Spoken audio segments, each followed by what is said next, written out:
साध जना की अचरज कथा। वाहिगुरु जी का खालसा वाहिगुरु जी की फतेह। पंच प्रवान पंच प्रधान पंचे पावैं दरगह मान पंचे सोहैं दर राजान पंचा का गुर एक ध्यान। जे को कह करे विचार करते कह करना नाही शुमार। गुरु रूप गुरु प्यारी साध संगत जीओ, ਅੱਜ ਪਾਵਨ ਪਵਿੱਤਰ ਬਾਣੀ ਜਪਜੀ ਸਾਹਿਬ ਦੀ 16ਵੀਂ ਪੌੜੀ ਵਿਚਾਰ ਅਧੀਨ ਹੈ। ਪੰਜ ਪ੍ਰਵਾਨ ਪੰਜ ਪ੍ਰਧਾਨ ਪੰਚੇ ਪਾਵੈ ਦਰਗਾ ਮਾਨ। ਆਪਾਂ ਜਿਹੜੀਆਂ ਪਿੱਛੇ ਪੌੜੀਆਂ ਸਰਵਣ ਕੀਤੀਆਂ ਨੇ 8 ਪੌੜੀਆਂ, ਉਹਨਾਂ ਚੋਂ 4 ਆਈਆਂ ਨੇ ਸੁਣਿਆਂ ਦੀਆਂ ਤੇ 4 ਆਈਆਂ ਨੇ ਮੰਨਿਆਂ ਦੀਆਂ। ਤੇ ਗੁਰੂ ਸਾਹਿਬ ਨੇ ਗੱਲ ਕਹੀ ਹੈ, ਸੁਣਿਆ ਮੰਨਿਆ ਮਨ ਕੀਤਾ ਭਾਉ। ਜੋ ਸੁਣਦਾ ਹੈ, ਸੁਣ ਕੇ ਮੰਨਦਾ ਹੈ, ਮਨ ਵਿੱਚ ਭਾਵਨਾ ਪਿਆਰ ਪ੍ਰਗਟ ਪੈਦਾ ਹੁੰਦਾ ਹੈ, ਉਹ ਜਿਹੜਾ ਜੀਵ ਹੈ ਜਗਿਆਸੂ ਹੈ, ਜੋ ਮੰਨਣ ਵਿੱਚ ਆ ਗਿਆ, ਜਿਸਨੇ ਗੁਰੂ ਦੀ ਗੱਲ ਮੰਨਣੀ ਸ਼ੁਰੂ ਕਰ ਦਿੱਤੀ, ਉਹ ਹੌਲੀ ਹੌਲੀ ਆਮ ਨਹੀਂ ਰਹਿ ਜਾਂਦਾ, ਉਹ ਜਗਿਆਸੂ ਪੰਚ ਬਣ ਜਾਂਦਾ ਹੈ। ਹੁਣ ਜੋ ਪੰਚ ਹੁੰਦਾ ਹੈ, ਪੰਚ ਦਾ ਅਰਥ ਹੁੰਦਾ ਹੈ ਸ੍ਰੇਸ਼ਟ।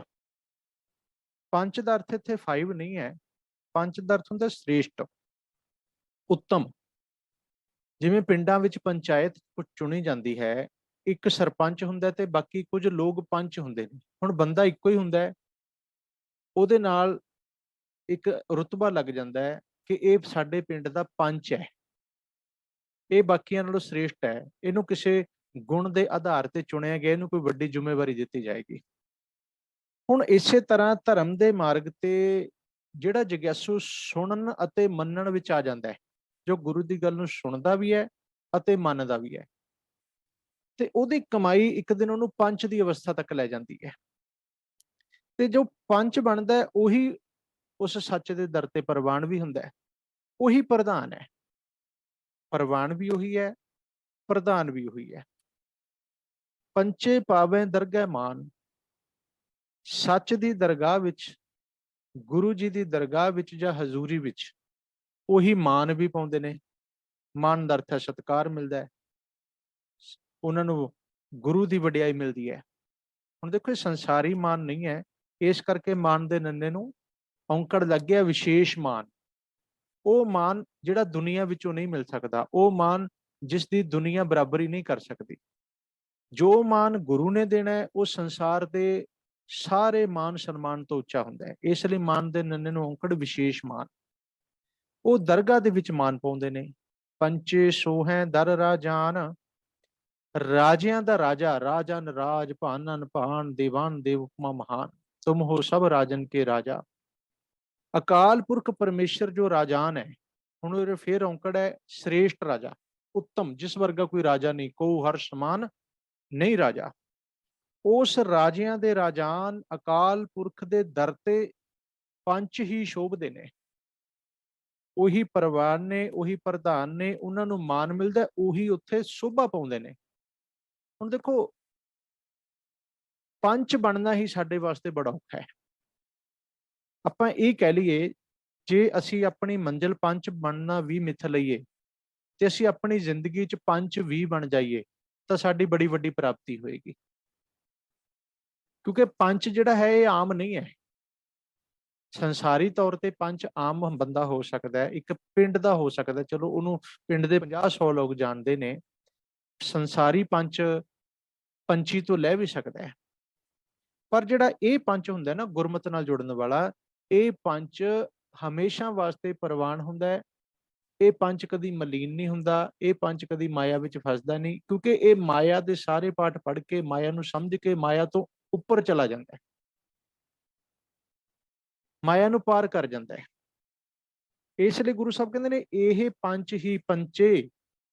ਜਿੰਨੇ ਵੀ ਪੰਚ ਹੁੰਦੇ ਹਨ ਸੋ ਹੈ, ਉਹ ਸ਼ੋਭਦੇ ਹਨ ਦਰ ਰਾਜਾਨ। ਅਕਾਲ ਦੇ ਦਰ ਤੇ ਇਹੀ ਸ਼ੋਭਾ ਪਾਉਂਦੇ ਹਨ।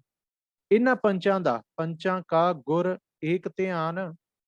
ਹੁਣ ਇਹਨਾਂ ਦਾ ਜਿਹੜਾ ਗੁਰ ਹੁੰਦਾ ਹੈ, ਉਹ ਨਾ ਤੇ ਸਰੀਰ ਵਾਲਾ ਹੁੰਦਾ ਹੈ, ਨਾ ਕੋਈ ਦੇਹਧਾਰੀ ਹੁੰਦਾ ਹੈ, ਨਾ ਕੋਈ ਬਾਬਾ ਹੁੰਦਾ ਹੈ, ਨਾ ਕੋਈ ਸੰਸਾਰੀ ਬ੍ਰਹਮ ਗਿਆਨੀ ਜਿੰਨੇ ਦੁਨੀਆ 'ਚ ਬਣੇ ਨੇ, ਨਾ। ਇੱਕ ਜਿਹੜਾ ਧਿਆਨ ਹੈ ਨਾ, ਇੱਕ ਧਿਆਨ, ਕਿਉਂਕਿ ਜਿਹੜਾ ਧਿਆਨ ਹੈ, ਧਿਆਨ ਦੀ ਗੱਲ ਹੈ ਉਹ ਜਿਹੜਾ ਟਿਕਿਆ ਹੋਇਆ, ਜਿਹੜਾ ਧਿਆਨ ਇੱਕ ਵਿੱਚ ਲੱਗਦਾ ਹੈ, ਜਦੋਂ ਧਿਆਨ ਇੱਕ ਵਿੱਚ ਜੁੜਦਾ ਹੈ, ਉਹੀ ਇਹਨਾਂ ਦਾ ਗੁਰ ਬਣ ਜਾਂਦਾ ਹੈ। ਦੇਖੋ ਹੁਣ ਧਿਆਨ ਆਪਣੇ ਕੋਲ ਵੀ ਹੈ, ਪਰ ਸਾਡਾ ਧਿਆਨ ਏਕ ਨਹੀਂ ਹੈ ਹਲੇ, ਇਹਨੂੰ ਸਮਝਿਓ। ਜਿਸ ਦਿਨ ਸਾਡਾ ਧਿਆਨ ਏਕ ਹੋ ਜਾਏਗਾ, ਭਾਵ ਇੱਕ ਵਿੱਚ ਜੁੜ ਜਾਏਗਾ, ਸੁਰਤ ਸਾਡੀ ਇੱਕ ਵਿੱਚ ਲੀਨ ਹੋ ਜਾਏਗੀ, ਉਦੋਂ ਸਾਡਾ ਉਹ ਪੰਜ ਏਕ ਧਿਆਨ ਗੁਰ ਬਣ ਜਾਏਗਾ। ਉਹ ਸਾਡਾ ਗੁਰੂ ਹੈ, ਭਾਵ ਜਦੋਂ ਸਾਡੀ ਸੁਰਤ ਸ਼ਬਦ ਨਾਲ ਜੁੜਦੀ ਹੈ, ਜਾਂ ਇਸ ਤਰ੍ਹਾਂ ਕਰ ਲਓ, ਬੰਦੇ ਦਾ ਮਨ ਹੈ ਜਿਹੜਾ ਇੱਕ ਨਾਲ ਜੁੜ ਕੇ ਬਾਕੀ ਸਾਰੇ ਪਾਸੇ ਤੋਂ ਭਟਕਣਾ ਬੰਦ ਕਰ ਦਿੰਦਾ ਹੈ, ਇਹਨੂੰ ਗਿਆਨ ਹੋ ਜਾਂਦਾ, ਸਮਝ ਪੈਂਦੀ ਹੈ ਇਹ ਮਾਇਆ ਵਿੱਚ ਗਲਤਾਨ ਨਹੀਂ ਹੁੰਦਾ। ਸੁਰਤ ਇੱਕ ਸ਼ਬਦ ਨਾਲ ਜੁੜ ਜਾਂਦੀ ਹੈ, ਉਹ ਇੱਕ ਹੀ ਇਹਦਾ ਗੁਰ ਬਣ ਜਾਂਦਾ, ਉਹਨੂੰ ਕਹਿੰਦੇ ਨੇ ਏਕ ਧਿਆਨ। ਅਸਲ 'ਚ ਆਪਾਂ ਧਿਆਨ ਟਿਕਾਉਣਾ ਨਾ, ਧਿਆਨ ਇੱਕ ਤੇ ਨਹੀਂ ਜਾ ਰਿਹਾ ਆਪਣਾ, ਇੱਕ ਤੱਕ ਧਿਆਨ ਟਿਕਾਉਣਾ ਹੀ ਗੁਰੂ ਵਾਲੇ ਬਣਨਾ ਹੁੰਦਾ ਹੈ। ਦੇਖੋ ਗੁਰੂ ਵਾਲਾ ਕੌਣ ਬਣਦਾ ਹੈ?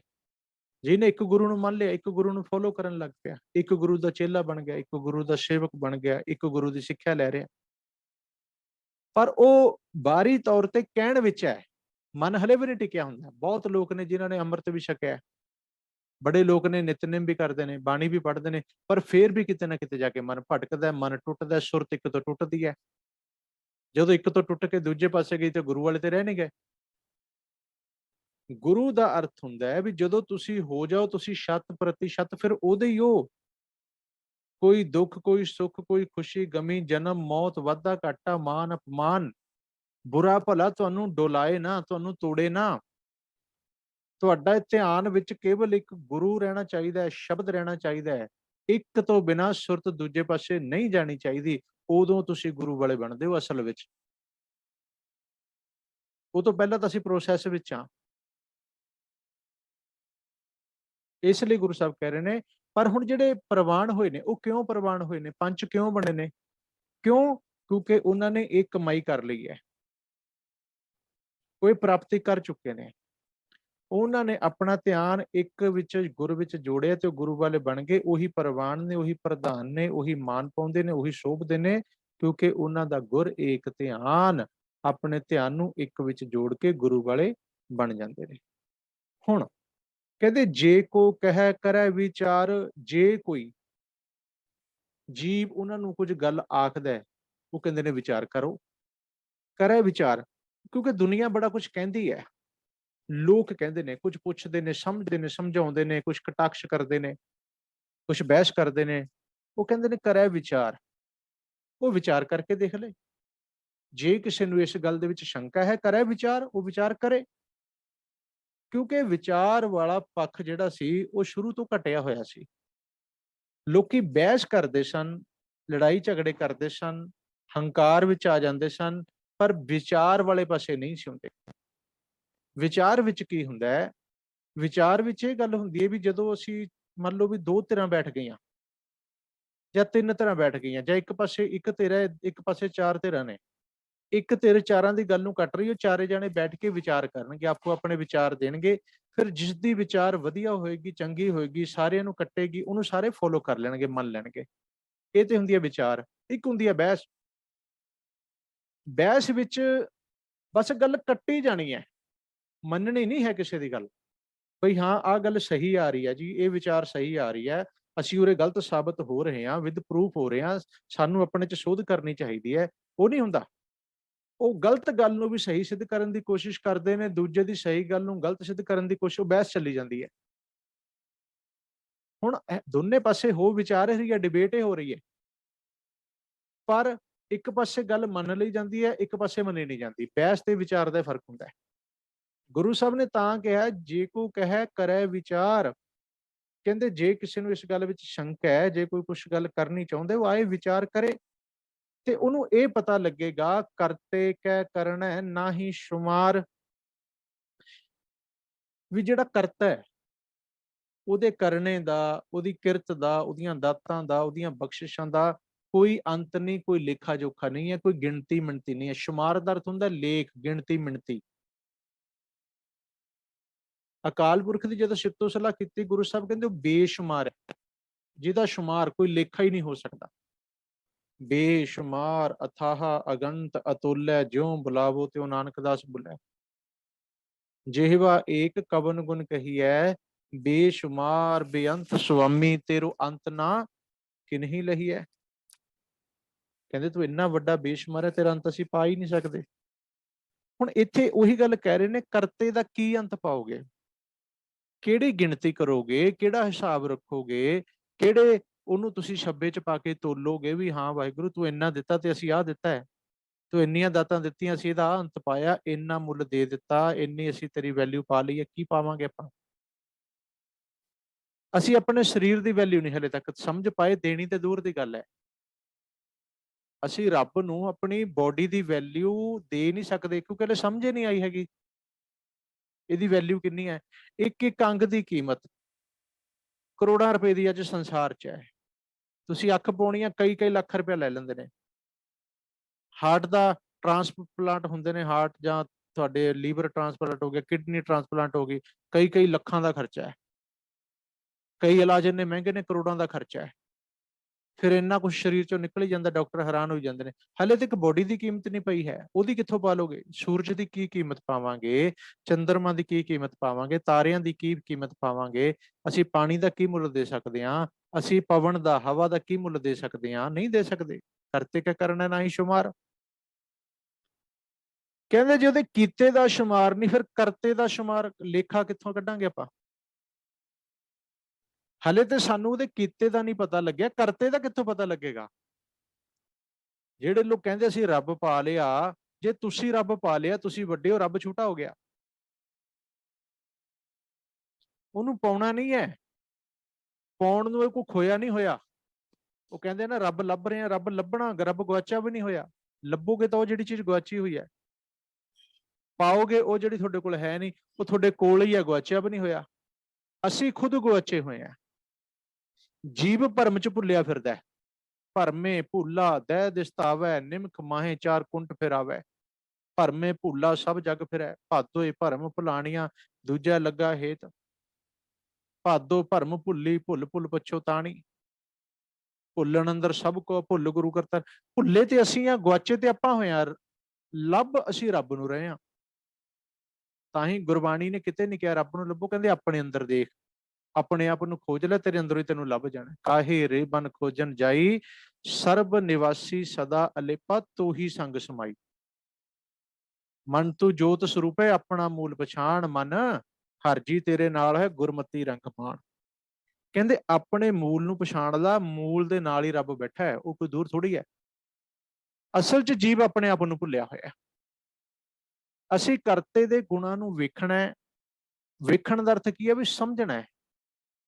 ਬੁੱਧੀ ਜਿਹੜੀ ਹੈ, ਜਦੋਂ ਗੁਣਾਂ ਨੂੰ ਸਮਝਦੀ ਹੈ, ਬੁੱਧੀ ਦੇ ਦਰਸ਼ਨ ਹੁੰਦੇ ਨੇ, ਉਹਨੂੰ ਗਿਆਨ ਦਰਸ਼ਨ ਕਹਿੰਦੇ ਆ ਅਸੀਂ। ਉਹ ਦਰਸ਼ਨ ਜਦੋਂ ਤੁਹਾਨੂੰ ਹੁੰਦੇ ਨੇ, ਉਦੋਂ ਤੁਹਾਨੂੰ ਪਤਾ ਲੱਗਦਾ ਵੀ ਕਰਤੇ ਕਿਆ ਕਰਨਾ ਹੈ ਨਾ ਹੀ ਸ਼ੁਮਾਰ।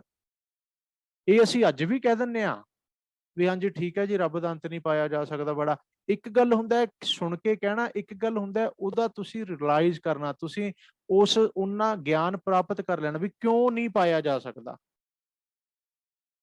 ਇੱਕ ਤੁਹਾਨੂੰ ਉਹ ਚੀਜ਼ ਪਤਾ ਲੱਗ ਗਈ ਨਾ ਕਿਉਂ ਨਹੀਂ ਪਾਇਆ। ਐਂ ਤਾਂ ਸਾਰੀ ਕਹਿੰਦੇ ਦੁਨੀਆ ਕਹਿੰਦੇ ਭਗਵਾਨ ਤੋਂ ਬੜੇ ਬੜੇ ਹੈ ਜੀ, ਭਗਵਾਨ ਕੋ ਕੌਣ ਜਾਣ ਸਕता है, ਰੱਬ ਨੂੰ ਕੌਣ ਪਾ ਸਕਦਾ ਹੈ ਜੀ, ਇਹ ਤਾਂ ਸਾਰੀ ਕਹਿੰਦੇ ਨੇ। ਇੱਕ ਇਹ ਦੱਸ ਰਿਹਾ ਵੀ ਕਿਉਂ ਨਹੀਂ ਪਾਇਆ ਜਾ ਸਕਦਾ। ਇੱਕ ਨੇ ਤਾਂ ਉਨੀ ਗੱਲ ਸਮਝ ਕੇ ਗੱਲ ਕਹੀ ਹੈ ਨਾ। ਹੁਣ ਗੁਰੂ ਸਾਹਿਬ ਨੇ ਜਿਹੜੀ ਇਹ ਗੱਲ ਕਹੀ ਹੈ, ਇਹ ਸਮਝ ਕੇ ਕਹੀ ਹੈ।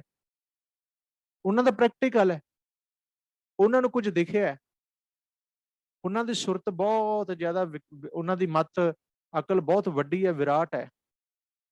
ਉਹ ਸਾਰਾ ਘੁੰਮ ਫਿਰ ਕੇ ਪਾ ਕੇ ਵੀ ਕਹਿ ਰਹੇ ਨੇ ਨਹੀਂ ਪਾਇਆ, ਅਸੀਂ ਸੁਣ ਸੁਣਾ ਕੇ ਕਹਿ ਰਹੇ ਨਹੀਂ ਪਾਇਆ। ਬਸ ਇਹ ਫਰਕ ਹੈ ਸਾਡੇ ਤੇ ਗੁਰੂ 'ਚ। ਜਦੋਂ ਆਪਾਂ ਵੀ ਉਸ ਅਵਸਥਾ 'ਚ ਪਹੁੰਚਾਂਗੇ, ਉਦੋਂ ਸਾਡੇ ਕਹਿਣ ਦਾ ਤੇ ਅੱਜ ਦੇ ਕਹਿਣ ਦਾ ਵੀ ਬਹੁਤ ਅੰਤਰ ਹੋਏਗਾ। ਸਾਡੇ ਵੀ ਕਹਿਣ 'ਚ ਅੰਤਰ ਆ ਜਾਏਗਾ। ਇੱਕ ਅਸੀਂ ਆਨੰਦ 'ਚ ਕਵਾਂਗੇ, ਇੱਕ ਅਸੀਂ ਹਲੇ ਸੁਣ ਕੇ ਕਹਿ ਰਹੇ ਹਾਂ। ਉਹ ਗੱਲ ਉਰੇ ਕਰ ਰਹੇ ਨੇ, ਕਰਤੇ ਕਿਆ ਕਰਨਾ ਹੈ ਨਾ ਹੀ ਸ਼ੁਮਾਰ। ਤੇਰੀਆਂ ਕਰਨੀਆਂ ਦਾ, ਤੇਰੀਆਂ ਰਹਿਮਤਾਂ ਦਾ, ਤੇਰੇ ਪਸਾਰੇ ਦਾ, ਤੇਰੀ ਸ੍ਰਿਸ਼ਟੀ ਦਾ, ਤੇਰੀ ਰਚਨਾ ਦਾ, ਤੇਰੀਆਂ ਦਾਤਾਂ ਦਾ ਕੋਈ ਅੰਤ ਨਹੀਂ, ਕੋਈ ਲੇਖਾ ਨਹੀਂ, ਕੋਈ ਗਿਣਤੀ ਮਿਣਤੀ ਨਹੀਂ ਕਰ ਸਕਦੇ। ਪਰ ਦੇਖੋ ਕਮਾਲ ਦੀ ਗੱਲ ਹੈ, ਬਈ ਜਿਸ ਰੱਬ ਦੀਆਂ ਦਾਤਾਂ ਦਾ, ਉਹਦੀਆਂ ਬਖਸ਼ਿਸ਼ਾਂ ਦਾ, ਰਹਿਮਤਾਂ ਦਾ ਕੋਈ ਮੁੱਲ ਨਹੀਂ ਪੈ ਸਕਦਾ, ਕੋਈ ਗਿਣਤੀ ਨਹੀਂ ਹੋ ਸਕਦੀ। ਅੱਜ ਇਨਸਾਨ ਉਸ ਰੱਬ ਦਾ ਨਾਮ ਗਿਣ ਕੇ ਲੈ ਰਿਹਾ, ਜੋ ਸਾਨੂੰ ਅਣਗਿਣਤ ਤੇ ਬੇਹਿਸਾਬ ਦੇ ਰਿਹਾ। ਉਹਨੇ ਤਾਂ ਕਦੇ ਗਿਣਤੀ ਨਹੀਂ ਰੱਖੀ। ਅਸੀਂ ਗਿਣ ਗਿਣ ਕੇ 5 ਪਾਠ ਇੰਨੇ ਜੀ, ਇੰਨੀਆਂ ਮਾਲਾ ਫੇਰ ਲੀਆਂ, ਇੰਨੀ ਵਾਰੀ ਮੈਂ ਮੰਤਰ ਜਪ ਲਿਆ, ਇੰਨੇ ਵਾਰੀ ਮੈਂ ਆਹ ਪਾਠ ਕਰ ਲਿਆ। ਉਹ ਭਲੇ ਉਹ ਗਿਣਤੀ ਕਿਹਦੇ ਨਾਲ ਕਰ ਰਹੇ ਆ? ਜਿਹੜਾ ਅਗਣਤ ਹੈ, ਜਿਹਨੂੰ ਗਿਣ ਹੀ ਨਹੀਂ ਸਕਦੇ, ਉਹਦੇ ਨਾਲ ਫਿਰ ਗਿਣਤੀ ਕਿਉਂ ਕਰ ਰਹੇ ਆਪਾਂ? ਗੁਰੂ ਸਾਹਿਬ ਨੇ ਇੱਕ ਬੜੀ ਸੋਹਣੀ ਪੰਕਤੀ ਕਹੀ ਹੈ, ਕਹਿੰਦੇ ਜਿਹੜੇ ਲੋਕ ਗੁਰੂ ਨਾਲ, ਸੱਚ ਨਾਲ, ਪਰਮੇਸ਼ਰ ਨਾਲ ਗਿਣਤੀਆਂ ਕਰਨ ਲੱਗ ਜਾਂਦੇ ਨੇ ਨਾ, ਹਿਸਾਬ ਕਿਤਾਬ, ਜੇ ਅਸੀਂ ਇੰਨੇ ਪਾਠ ਕਰ ਲਏ, ਇੰਨੀ ਵਾਰੀ ਮੰਤਰ ਕਰ ਲਿਆ, ਇੰਨੀ ਵਾਰੀ ਮੂਲ ਮੰਤਰ, ਇੰਨੀ ਵਾਰੀ ਆਹ ਕਰ ਲਿਆ, ਨਾ। ਕਹਿੰਦੇ ਉਹ ਪਤਾ ਕਿੱਥੇ ਖੜੇ ਨੇ? ਸਾਹਿਬ ਸੇਤੀ ਗਣਤ ਜੇ ਰੱਖਿਆ ਹਿਸਾਬ ਕਿਤਾਬ, ਗੁਰੂ ਨਾਲ ਜਿਹੜਾ ਹਿਸਾਬ ਕਿਤਾਬ ਰੱਖਦਾ, ਹਲਤ ਪਲਤ ਸਭ ਤਿਸ ਦਾ ਗਿਆ, ਉਹਦਾ ਲੋਕ ਪ੍ਰਲੋਕ ਖਤਮ, ਜਿਹੜਾ ਗੁਰੂ ਨਾਲ ਗਿਣਤੀਆਂ ਕਰਨ ਲੱਗ ਜਾਏ। ਅਰ ਧਿਆਨ ਦਿਓ, ਸਾਨੂੰ ਅਵੇਅਰ ਹੋਣਾ ਚਾਹੀਦਾ। ਅੱਜ ਸਾਡੀ ਕੌਮ 'ਚ ਕੁਝ ਲੋਕ ਗਿਣਤੀਆਂ ਰਾਹੀਂ ਸਾਨੂੰ ਉਲਝਾ ਰਹੇ ਨੇ। ਇੰਨੇ ਪਾਠ ਕਰਕੇ ਦਿਓ ਜੀ, ਇੰਨੇ ਪਾਠਾਂ ਦੀ ਅਰਦਾਸ ਹੋਣੀ ਹੈ। ਕੋਈ ਕਹਿੰਦਾ 1 ਲੱਖ ਪਾਠ ਜਪਜੀ ਸਾਹਿਬ ਦਾ ਅਰਦਾਸ ਕਰਾਉਣੀ ਹੈ, ਇੰਨੇ ਮੂਲ ਮੰਤਰ ਦੀ ਅਰਦਾਸ ਕਰਨੀ ਹੈ।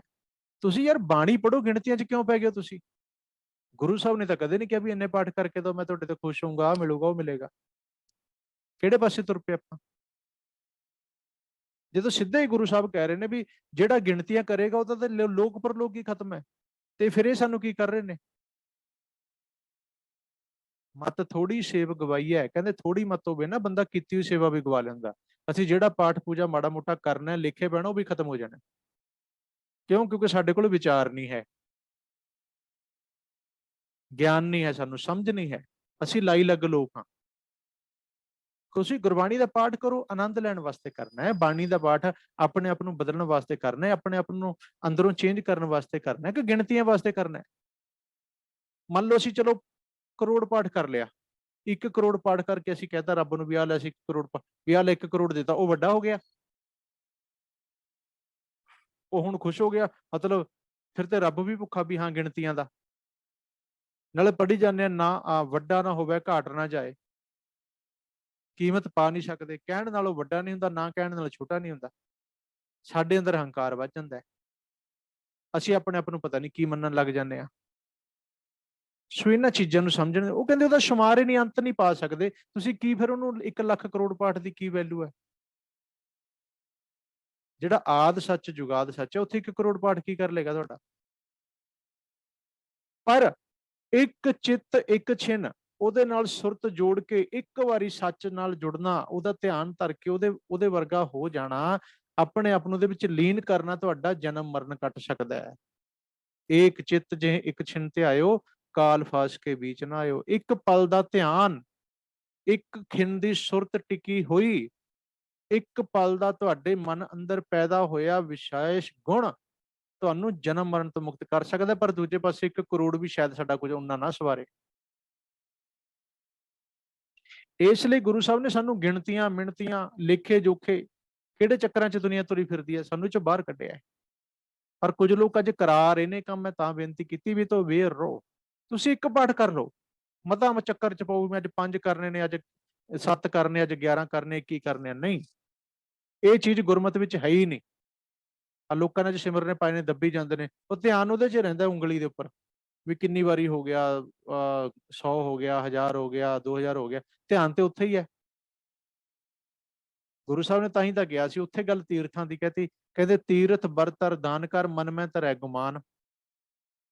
ਤੇ ਸਿੱਖ ਫਿਰ ਗੁਮਾਨ ਨਹੀਂ ਕਰੂਗਾ ਵੀ ਆ ਮੇਰੇ ਇੰਨੇ ਪਾਠ ਨੇ, ਮੇਰੇ ਇੰਨੇ ਨੇ। ਬਾਣੀ ਜਦੋਂ ਤੁਸੀਂ ਸਮਝੋਗੇ, ਸਮਝਣ ਨਾਲ ਗੁਮਾਨ ਮਿਟਦਾ ਹੈ, ਬਿਨਾਂ ਸਮਝੇ ਕਰਨ ਨਾਲ ਗੁਮਾਨ ਵੱਧਦਾ ਹੈ। ਅਸੀਂ ਉਸੇ ਜੜ ਵੱਲ ਨਹੀਂ ਜਾ ਰਹੇ, ਨਤੀਜਾ ਕਿੱਥੇ ਪਹੁੰਚਣਾ ਹੈ। ਇਸ ਲਈ ਗੁਰੂ ਸਾਹਿਬ ਕਹਿ ਰਿਹਾ, ਕਹਿੰਦੇ ਜੇ ਉਹਦੀਆਂ ਦਾਤਾਂ ਦਾ, ਬਖਸ਼ਿਸ਼ਾਂ ਦਾ, ਰਹਿਮਤਾਂ ਦਾ, ਕੀਤੇ ਦਾ, ਕਰਨੇ ਦਾ ਕੋਈ ਲੇਖਾ ਹੈ ਨਹੀਂ, ਲੇਖਾ ਅਸੀਂ ਦੇ ਨਹੀਂ ਸਕਦੇ, ਉਹਦਾ ਕੋਈ ਕਿਸੇ ਵਸਤੂ ਦਾ ਮੁੱਲ ਨਹੀਂ ਦੇ ਸਕਦੇ, ਉਹਦੀ ਅਸੀਂ ਕੀਮਤ ਪਾ ਨਹੀਂ ਸਕਦੇ, ਫਿਰ ਉਹਦੇ ਨਾਲ ਅਸੀਂ ਗਿਣਤੀਆਂ ਮਿਣਤੀਆਂ ਕਿਉਂ ਕਰਦੇ ਹਾਂ? ਲੇਖਾ ਜੋਖਾ ਕਿਉਂ ਰੱਖ ਰਹੇ ਹਾਂ ਅਸੀਂ ਉਹਦੇ ਨਾਲ? ਔਰ ਹੋਰ ਕਿਹਾ, ਕਹਿੰਦੇ ਜੋ ਲੇਖੇ ਵਿੱਚ ਪੈ ਜਾਂਦੇ ਆ ਨਾ, ਜਿਹੜੇ ਲੋਕ ਲੇਖਾ ਲਿਖਦੇ, ਆ ਲੇਖਾ ਹੀ ਹੈ ਜੋ ਅਸੀਂ ਗਿਣਤੀਆਂ ਮਿਣਤੀਆਂ ਕਰਦੇ ਹਾਂ। ਲੇਖੈ ਕਤੈ ਨਾ ਛੁਟੀਐ, ਲੇਖੇ ਵਾਲਿਆਂ ਦਾ ਛੁਟਕਾਰਾ ਨਹੀਂ ਹੋਣਾ। ਖਿਨ ਖਿਨ ਭੁੱਲਣਹਾਰ, ਤੂੰ ਤਾਂ ਖਿਨ ਖਿਨ ਭੁੱਲ ਕਰ ਰਿਹਾ, ਤੇਰਾ ਛੁਟਕਾਰਾ ਕਿੱਥੋਂ ਜੂ? ਉੱਪਰੋਂ ਹੋਰ ਭੁੱਲ ਕਰ ਰਹੇ ਹਾਂ ਫਿਰ ਅਸੀਂ। ਉੱਥੇ ਅਰਦਾਸ ਇਹੀ ਬਣਦੀ ਹੈ, ਬਿਨ ਬਖਸ਼ਣਹਾਰ ਬਖਸ਼ ਲੈ ਨਾਨਕ ਪਾਰ ਉਤਾਰ। ਇਸ ਲਈ ਗੁਰੂ ਸਾਹਿਬ ਇੱਥੇ ਸਾਨੂੰ ਸਮਝਾ ਰਹੇ ਨੇ, ਕਿਉਂਕਿ ਜਿਹੜਾ ਪੰਚ ਹੈ ਨਾ, ਉਹ ਇਸ ਗੱਲ ਨੂੰ ਸਮਝਿਆ ਹੋਇਆ ਤਾਂ ਪੰਚ ਹੈ। ਉਹ ਐਵੇਂ ਨਹੀਂ ਪੰਚ ਬਣ ਗਿਆ। ਪੰਚ ਦਾ ਅਰਥ ਆਪਾਂ ਕਰ ਸਕਦੇ ਹਾਂ ਗੁਰਸਿੱਖ। ਭਗਤ ਵੀ ਪੰਚ ਨੇ, ਗੁਰਸਿੱਖ ਵੀ ਪੰਚ ਨੇ। ਧੰਨ ਧੰਨ ਸੋ ਗੁਰਸਿੱਖ ਕਹੀਏ ਜੋ ਸਤਿਗੁਰ ਚਰਨੀ ਜਾਏ ਪਿਆ। ਜਿਸ ਦੀ ਸੁਰਤ ਗੁਰੂ ਸ਼ਬਦ ਨਾਲ ਜੁੜ ਗਈ ਉਹ ਗੁਰਸਿੱਖ ਹੈ, ਪੰਚ ਹੈ, ਕਿਉਂਕਿ ਉਹ ਪ੍ਰਵਾਨ ਹੈ, ਉਹ ਦੁਨੀਆ ਤੋਂ ਉੱਪਰ ਹੈ ਸੁਰਤ ਉਹਦੀ। ਉਹ ਬੇਪਰਵਾਹ ਹੋ ਕੇ ਵਿਚਰਦਾ ਹੈ, ਨਿਰਭਉ ਹੋ ਕੇ ਵਿਚਰਦਾ ਹੈ, ਨਿਰਵੈਰ ਹੋ ਕੇ ਵਿਚਰਦਾ ਹੈ, ਆਨੰਦ 'ਚ ਵਿਚਰਦਾ ਹੈ। ਨਾਨਕ ਭਗਤਾਂ ਸਦਾ ਵਿਗਾਸ ਦੀ ਅਵਸਥਾ 'ਚ ਵਿਚਰਦਾ ਹੈ। ਠੀਕ ਹੈ ਜੀ। ਤੇ ਇੱਥੇ ਹੀ ਆਪਾਂ ਇਹ ਪੌੜੀ, ਕਿਉਂਕਿ ਥੋੜੀ ਜਿਹੀ ਲੰਮੇਰੀ ਹੈਗੀ ਆ ਅੱਜ, ਇਸ ਤੋਂ ਬਾਅਦ ਫਿਰ ਹੁਣ, ਕਿਉਂਕਿ ਇਸ ਪੌੜੀ ਦੇ ਵਿੱਚ ਨਾ ਇੱਕਦਮ ਇੱਥੇ ਆ ਕੇ ਟੌਪਿਕ ਅੱਗੇ ਚੇਂਜ ਹੋ ਜਾਣਾ ਹੈ। ਉਹ ਆ ਜਾਏਗਾ ਹੁਣ ਸ੍ਰਿਸ਼ਟੀ ਰਚਨਾ ਨਾਲ ਸੰਬੰਧਿਤ ਆ ਜਾਏਗਾ, ਤੇ ਉਹ ਕਿਉਂਕਿ ਥੋੜਾ ਜਿਹਾ ਲੰਮੇਰਾ ਤੇ ਉਹਦਾ ਅਲੱਗ ਇੱਕ ਪਾਰਟ ਹੈਗਾ, ਉਹ ਆਪਾਂ ਅਗਲੇ ਪੱਖ ਦੇ ਵਿੱਚ ਕੱਲ ਦੀ ਕਲਾਸ 'ਚ ਉਹਨੂੰ ਕੰਪਲੀਟ ਕਰਾਂਗੇ। ਅੱਜ ਆਪਾਂ ਸੰਗਤ ਨਾਲ ਰਲ ਮਿਲ ਕੇ ਵਿਚਾਰ ਕਰਦੇ ਹਾਂ। ਕਾਫੀ ਸੱਜਣ ਅੱਜ ਸੰਗਤ ਸਾਡੇ ਨਾਲ ਜੁੜੀ ਹੈ, ਸੋ ਬੇਨਤੀ ਹੈ ਸੰਗਤ ਨੂੰ, ਜਿਨ੍ਹਾਂ ਨੇ ਆਪੋ ਆਪਣੇ ਵਿਚਾਰ ਸਾਂਝੇ ਕਰਨੇ ਆ ਸਕਦੇ ਨੇ। ਇੱਥੇ ਸਮਾਪਤੀ ਹੈ ਕਲਾਸ ਦੀ। ਭੁੱਲਾਂ ਦੀ ਖਿਮਾ ਜੀ। ਵਾਹਿਗੁਰੂ ਜੀ ਕਾ ਖਾਲਸਾ, ਵਾਹਿਗੁਰੂ ਜੀ ਕੀ ਫਤਿਹ।